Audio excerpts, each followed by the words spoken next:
it's instantaneously. Like you've got problems arising and you've got to deal with it straight away. You don't have, days to reply to an email or get back to someone. It's then and there, and you become a good judge of character.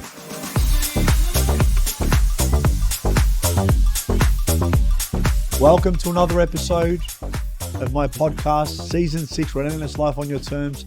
I have a very special guest and dear friend, Michael. Hey, Chris. Now, Michael Badr joined me last time we filmed. This is the second time filming because it was almost 4 years ago to date. We filmed our last episode during COVID on Zoom. Crazy time, wasn't it? It was. But I did want to revisit a few of our amazing episodes, and I wanted to see you live. And we're sitting here in your amazing restaurant, Marameo. Before we talk about this beautiful establishment, what it means to you and me, I've been coming here for many, many years. Yeah. Tell me about your journey in hospitality, how you first started. Now, I know you started from a humble beginnings, which is the stories I love the best. Yeah. Started as a dishwasher at the age of 16, yeah, that's right. And tell us a bit about that journey. What attracted you to hospitality? And how you built to here. Thanks, Chris. Welcome. I've loved this industry. I've been in this industry, as you know, since a young age. I was 16 years old, washing dishes, and just got the feel for the bug, and then just grew myself into the industry. Started off sort of doing dishes, and then sort of moved into as a waiter, and then managerial roles, and I was lucky I had really good mentors in my life that sort of educated me and taught me the right ways of hospitality, because you can go different paths in hospitality, but I was lucky enough to be taught by the best, and I just grew a love for it, and then got into business later down the track in my early 20s. So good operators and good mentors. Now, I know this is a hard question to answer, but here you are, 16. When you say starting at the start of a business, dishwashing is at the start to being a very successful business owner.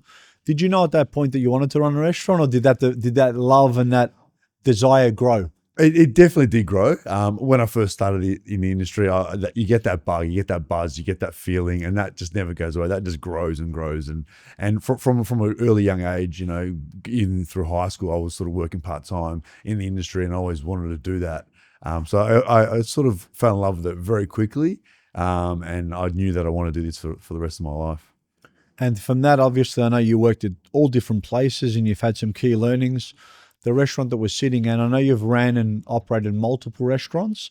I think the crown jewel that you've got always so proud of is Marameo, which used to be known as Sarti. Correct, yeah. It was an awarded restaurant, as is Marameo. Yeah. How long has this restaurant been here? Tell us a bit about the history of this restaurant. Yeah, so Sarti, as previously mentioned, was here for 13 years. Coming to 13 years, we decided to sort of do a bit of a renovation, a bit of a revamp. Coming 2019 in July, we closed the doors down from Sarti, which was a very successful period. The dining scene was changed. Sarti was a little bit more formal, linen tables, a little bit more different style of dining. Now it's a bit more relaxed, a bit more casual, fun vibes, great atmosphere. So Marameo 2019, we closed the doors in July, reopened in October, and I've gone through. So Marameo is a completely different brand. It's a little more brighter, it's fresher, it's modern, but without being too stiff service-wise. Food's fun, great atmosphere. So it's been 5 years, obviously. 5 years, yes. Oh my God, time's obviously flown quick. Everyone deletes the 2 years which we had with this COVID, but nevertheless, it's been 5 years. And I remember it. It's very, very hard to picture, but the bar used to be in the middle of the restaurant. Correct, yeah. You moved that across and made some amazing changes. Correct. You maintained, if there's one thing you maintained, it's probably that it's an Italian restaurant. Yeah. The service was always great and the food was always exemplary. Yeah.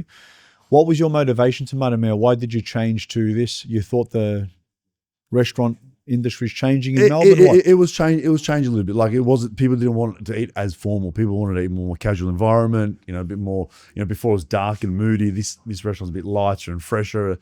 The food's just more designed to share. It's not as formal as coming out of your entree and your main. It's just all different sharing, focused heavily on the bar as well. Like we moved the bar on one side, so people like to just come in for a nibble or a little drink or a cocktail or whatnot. They can come to the side of the restaurant, do their thing. Yeah, or we've got a little terrace outside, which gives that flexibility just to not be just a restaurant. Didn't want to be just a restaurant, coming people to eat and drink, to make a night of it or a special occasion or whatever. I wanted to be a place where you could come here anytime. You can come here during the day, have a plate of pasta and a glass of wine, or you can bring a group of friends and 20 people in the private room and have a bit of a party, or you can just come in one afternoon on your own, sit at the bar with a glass of wine and catch up on your emails. Because you have a lot of, obviously, lunch is very, very popular. Now, I run many events here. Once a year, I run my annual client appreciation dinner here. We book out the whole venue, which is incredible. I run smaller events with 20 people, so we host those rooms, and a networking thing that I'm a part of, which is called Cub. They frequently book this out with 20, 30 guests. So it does cater for exactly any occasion, doesn't it? Like we're lucky it's quite a big space. Like inside of the restaurant, we've got, fits about 80 people as a normal sort of dining seating. And then outside, you've got a few little spaces. You've got the private room, 3 private rooms now. One fits up to sort of 30, another one fits up to 24, and the other one does about 16. And connectedly, you can all connect together, which can do up to 60, 70 people sitting down now, which is great. Which got the terrace outside, which is a full retractable roof. That's just accommodates for Melbourne crazy weather. So yeah, since we've done that in Marameo, then we have quite a great following, and we work quietly with it, as mentioned, like yourself, like corporate people. Cub is another one that we've worked very closely with, the connection with you, and it's great. So we're quite versatile in that space. We're lucky we're in the CBD, heart of CBD. We've got the private rooms to accommodate groups up to 10 to 20 to 50, or exclusive high like you do, and you sort of get the numbers of 200, 250 canapes or whatever it is. So it's quite versatile. I actually forgot, we actually ran our first live Lead with Kindness event here too, which fits 250 stand up. But sit down, I think it was up to about 180. Yeah, we've fired our functions for all of those things. Always great feedback. The food's always great, and you can customize the packages as well. Correct. So obviously you can customize those packages for as small, as big as you want, but come down, definitely try it out. Tell me some of the lessons you've learned in hospitality. This industry is constantly evolving. It's constantly changing. People want to eat differently. People want to drink differently. People habits are differently. What time they want to eat out changes.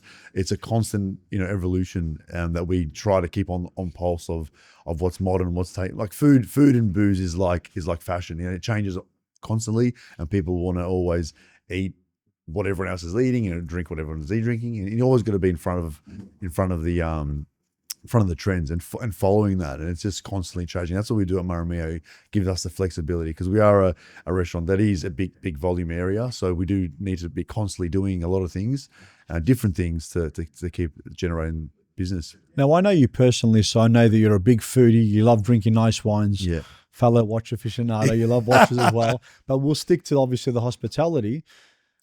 And I know when you're not working, because you're a very, very hard worker, you always frequent lots of restaurants, you drink nice wine. You think that plays a big role in making sure that you're up to date with what is modern with?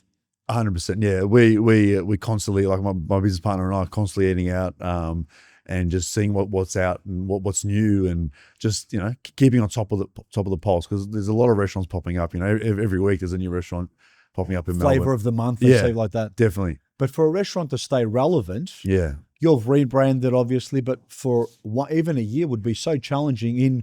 Melbourne is one of the best places in the world when it comes to culinary experiences. We have the best cuisines, any cuisine, and as you mentioned, they keep popping up. So it would be very, very hard to stay busy. Yeah, no, definitely. No, definitely. There is a lot of restaurants opening up, but like the thing is that we've been around in this, particularly this space, 18 years in total. So they have a business. Well, Sarti was 13 and Marameo 5. 18 years of a business is an amazing thing, and I'm very proud of that. And it's just long term. We've got loyal customers that's been with us for a very long time, and customers that have become friends and family, and constantly catching up with them out of work, which is fantastic. So we're lucky in that environment, but it's just a lot of hard work, and it's being consistent and being true to what you do, and just honest good food and good service. I remember during COVID, I couldn't have my annual client lunch, and I gave a lot of my clients a voucher to come and eat at this restaurant. Yeah. And the amount of satisfaction I get, I come into this restaurant frequently, and I see actually my clients that come in and eat here, and they're regular clients. Yeah, it's I fantastic. see people that I've referred, and this is one of my favorite restaurants. I don't say that lightly, but I come here all the time, so I think the results speak for themselves. So it's a good excuse to be out at restaurants all the time drinking wine, because you call it research. Is that correct? Market research. So it's market research. So you do a lot of market research when you're not working. Definitely, yeah. But you can always tell a good operator.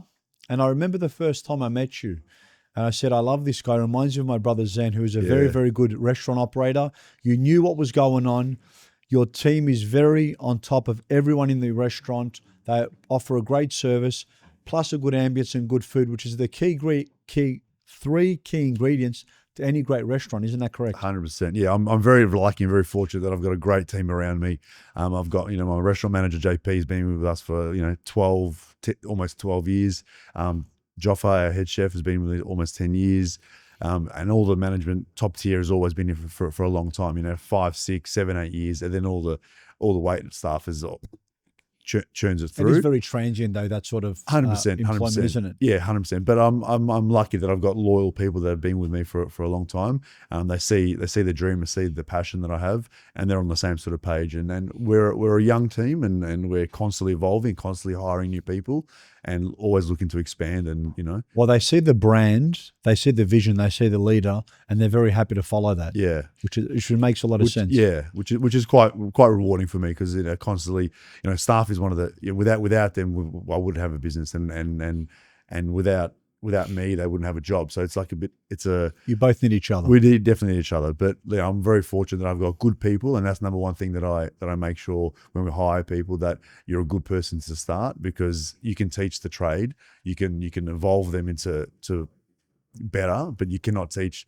to be a good person. That's number one for me. Well, like attracts like, isn't it? Yeah. So the most important thing to hire, and I go that too as well, been in business almost 20 years, is attitude. You Yeah. can't train attitude. No, definitely. Every skill you can learn, you can teach. Yeah. But attitude, or someone being hospitable, and some of the best people that I've employed were from hospitality backgrounds. Yeah. Because for me, it was so important, because if you're good in hospitality, I know you're going to treat and respect my clients, Yeah. our clients well, Definitely. or the business. Definitely. It gives that personal aspect of greeting someone, but making them feel at home.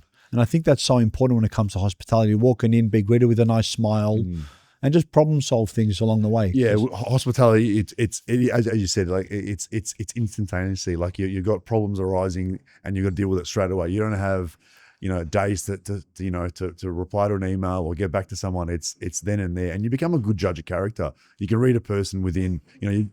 A dining, people coming for a couple of people. You got 2 hours of their time, and you've got 2 hours to make them fall in love with you, in a sense, and love what you do, and love the restaurant, and give them great service. So you become a good judge of character, and you learn people very quickly, and skills that people that have worked for us get those skills, and those skills grow and go on to move to other industries completely different from hospitality, but they're life changing. It's a life skill. It's a life skill, and that you have with you forever. And it's definitely. Yeah, you definitely meet people, and you get a quick judge of it. So hospitality, it is a life skill, because it's people skill, it's communications. So from starting from humble beginnings, Michael, to turning over millions of dollars, having 30 staff members, what's next for you, and what's next for the brand? Well, yeah, so exciting things coming up. We've just been looking for some sites around town. Can't say where and what, but Of course. yeah, but yeah, there's room. There's definitely room to grow. We've got a great team around us. With my business partner and I, Marco, looking at sort of expanding our business and moving out and doing other ventures. Now, recently, you featured on Postcast. Yeah. Tell us about that. Well done. We saw you there. Actually, I think you were sitting in this exact spot. I was. Yeah, that was great. Great show. Great mobility show. Just featured what we sort of do, and it was nice that someone sort of reached out and said they want to do a little piece on us, and just showed the restaurant, showed the space.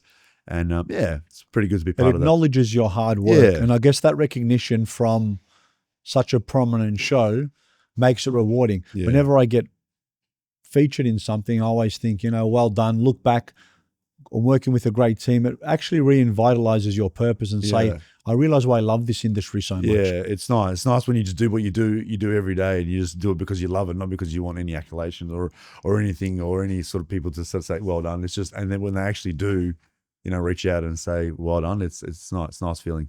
It does feel good. What are some of your lessons you've learnt in hospitality? I know you've had a lot, because hospitality is a tough gig, and we're in a very tough market. When you look at Melbourne or Victoria, it's a very competitive market. Yeah, it's very tough. And financially, like economically, the last few years have been quite challenging. Coming out of COVID, We get this crazy influx of people because everyone's been hibernating for years and they want to go crazy. So you get a real false market, understanding exactly what it is. Over the last 18 months, you sort of really see the trend and maybe 2 years of where it should be and what you're comparing against. But economically, it's been tough. So I always say to my guys, keep if people are going to go out and they got whatever money they have for that day or that week or that month or whatever they choose to go out, make sure they're coming here and they have the best time. Because if they're going to choose one place and they're putting their money, hard-earned money, out of their pockets into our business, we've got to make sure they're having the best time. Because honest food, good value, and just give them a good time. So you obviously take that commitment seriously. If someone's hard-earned money, or if they're going to pick an establishment, you want it to be memorable. Yeah. You want the service to be great. Definitely. You want them walking away saying that food was fantastic. Yeah. And Marameo has always been known for amazing food. Yeah. I mean, the service has always been good, but when you go somewhere, it's always been, and you've ran many restaurants, the feedback you've always received is this is one of the best restaurants when it comes to that food and that experience, isn't it? Yeah, definitely. And it's good that you tell your team that, because it is important that you need to take someone's commitment, time, investment, and money very, very serious, because they're going to keep coming back. Exactly. Which is why they keep seeing the same owners, the same people.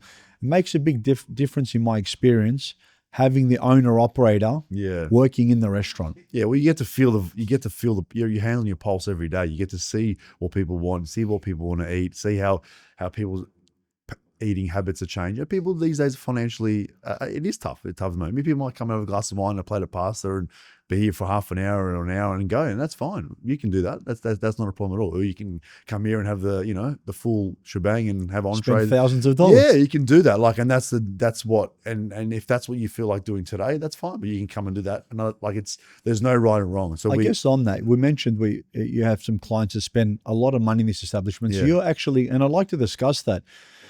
Such a great restaurant, you can come in and cater for a bowl of pasta and a glass of wine. Yeah. Or you have an amazing wine list that you can spend thousands and thousands of dollars on a lunch as well. So you actually cater for both. Yeah, well, exactly. Why target one sort of market when you can do a lot? We have a lot during the week. We have a lot of corporate sort of clientele, and then come the weekend, you got a lot of couples and date nights and friends catching up, and everyone's different budgets, and you can't discriminate and say that's what we want. But not all restaurants cater from a wine perspective or an alcohol perspective 100%. On both, do they? Yeah, no.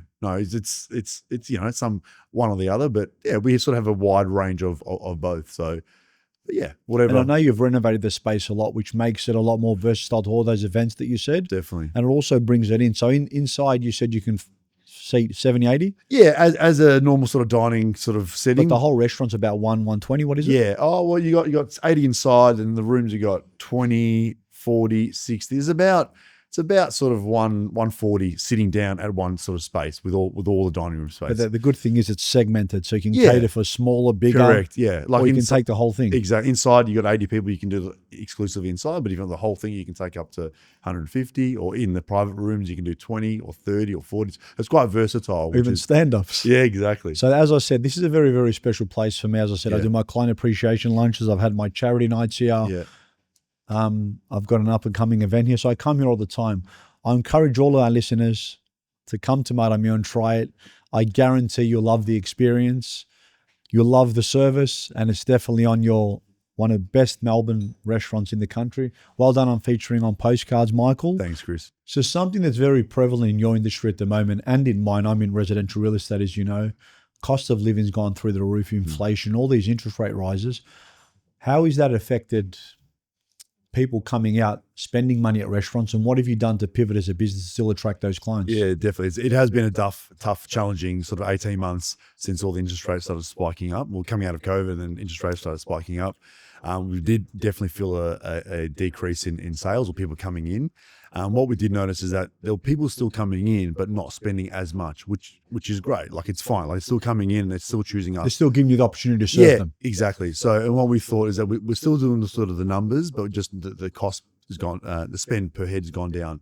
So what we this year, or last year, we knew that end of last year, the business was sort of dropping down a little bit. So we didn't want to go through the same issue this year. So we acted on it straight away, and we planned in advance. So this year we did a few different things, as in we introduced a lunch special that we do, like a $15 sandwich. And that would just went gangbusters. $15 a sandwich, good value, honest food. We're selling almost 1,000 a week. And that's just that. And that generates generates sales, generates income, and generates the staff having hours to work. And also people finding your restaurant, Exactly. coming in here, introducing them to Marameo, or reintroducing them. 1,000 people walking up those stairs that wouldn't normally come here for a $15 sandwich. And then that $15 sandwich doesn't only turn to that, turn into a glass of wine, a cocktail, and then they can that two people can be, $60, $70, which is turnover, which is great. Keeps the lights on, keeps people employed. How did you read that data? How are you analyzing that data? It was just more going through like week by week the sales that we were doing previously to what it was like. I always look previously what we do last year. Is it based on head or spend or both? Well, a bit of both. But just so for example, the sandwich thing that we did that really worked. We also introduced a date night thing Wednesday night, $50 per person, which is $100 guest. You get an entree, you share a pasta, you get a dessert, carafe of wine, $50, $100. So you can come here for dinner for two people, $100, and your night's done. And you know what? We'll fill this restaurant up. We'll do like 150 people on a Wednesday night, and it'd be insane. But you know what? It's generating people, generating sales, vibe, speak. You know how I heard about that? Yeah. A couple of my team members came here because it's they love this place. They hear me talking about it all the time. We come to events and they go, that Michael's doing this. I said, I have no idea. Yeah. And people always think, how do you make money out of that? But it's not about making money. It becomes a volume game, not about the actual percentages. Because you're banking dollars, you're not banking percentages. But also too, you got to look at it. It's like what you said before. It's reintroducing people to your restaurant or introducing them. Yeah. So once they come here, that $100 might turn to $150. Correct. They might introduce their friends. Yeah. It's getting them in that doors. And as you mentioned, you said 1,000 people walking up those stairs. So they know where the restaurant is now. Because it's in Russell Place, for those who don't know. Yeah. It's kind of a little side street. A little lane so way. you need to know about it to know about it. Yeah, exactly. Or you need to have come here. Yeah. So that, especially the sandwich thing, that became as a marketing thing to start. Keep our brand alive and just keep it going. But then from that, it became not only a branding thing, it became an actual generating enough, sales to keep going. And it's just, it's quite amazing. I need to ask, how'd you come up with that idea? You just saw it and thought, I need to do something quick? Oh, we work very closely with our marketing team, and it's like, how do we sort of evolve and how do we do it? And it was just like, we've always wanted to do a little sandwich, and sandwich craze is going crazy at the moment. Everyone's popping up sandwich shops, and we've got a massive space, and we've got heaps of room. So let's fill the seats up. And $15 sandwich, you can't get that anywhere.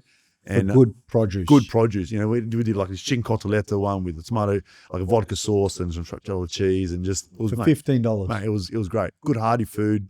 So, and I know you also do collaborations as well. So you're always looking at ways to keep your brand relevant. Definitely. And keep your brand in front of people. Yeah, exactly.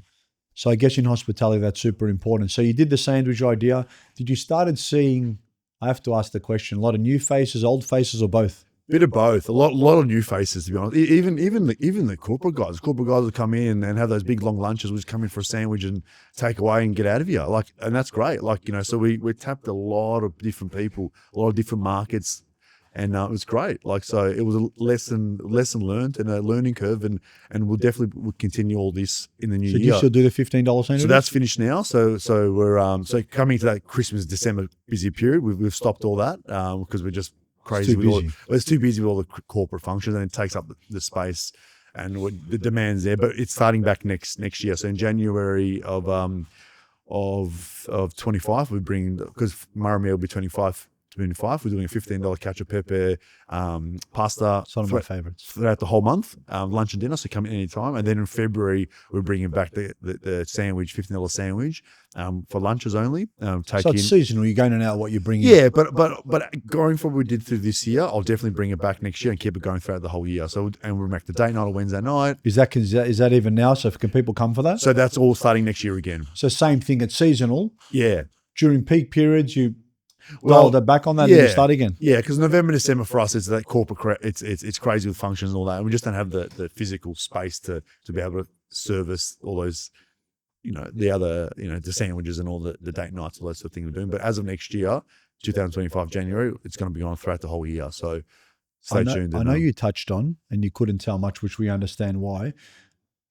These are locations that you're looking for in sourcing. Yeah. Do you think we'll see one in 2025 or 2026? When do you think realistically? Definitely. Yeah, definitely we'll have to have at least one on the belt, 25. Do we have any idea, and there's only question I'll ask you about it, because I know you like to keep it to yourself, what sort of cuisine it will be? Will it be similar? Will it be different? Or you don't know yet? It depends. It depends the space. We've seen a lot of different spaces, and every different. You find the space, and then the concept will. You can't put the concept in any space. So you're looking for a great space first. Yeah. Based on that, you've got a number of options which you're considering. Yeah. And then you'll consider it. Definitely, it'll be the same DNA of what we do here. Fun vibes, great food, excellent service, and just good fun time. And we're going to see this in 2025. Hopefully. We'll look forward to it. Thank you, Chris. So for everyone, guys, come and support Marameo. As is traditional, Mike, you ready for your quick fire questions? I'm ready. All right.